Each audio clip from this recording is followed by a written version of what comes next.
And to be fair also, thanks to some pretty smart AI, the phone's ability to zoom in is not as bad as you might think, given that it has no actual zoom camera. But everything else is a little disappointing.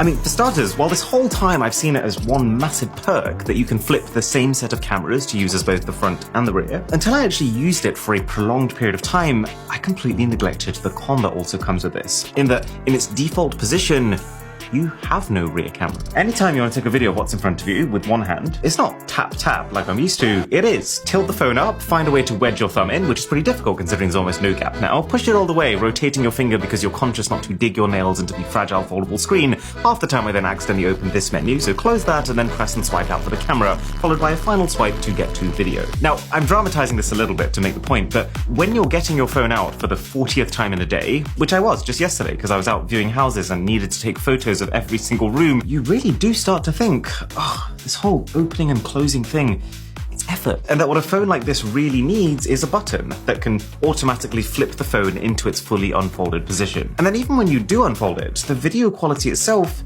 is not that great. Now, I did go into this knowing that I'd be taking a hit when it comes to video, but even with that, it doesn't feel good when you film in those middle lighting conditions, which you think should be fine for a $1,000 phone, and then you check the footage afterwards and you realize they're covered in a sheet of green. Plus, what's really easy to overlook, and something that I didn't even consider on first impression, is that while you do get a set of cameras on the front, there is no microphone that faces you. So you end up with this really weird trade-off where you can either have good video but mediocre audio when you're using this, or you can have good audio and then mediocre video, because this inner selfie camera has a microphone directly above it. And let's be very clear, I'm not exaggerating the quality difference between these two sets of cameras. Anyone can tell that one's good and one's not. And to be honest, cameras aren't even the only area where you feel the teething problems of foldable phones right now. But if you're enjoying this video, then a sub to the channel would be Galaxy Brain.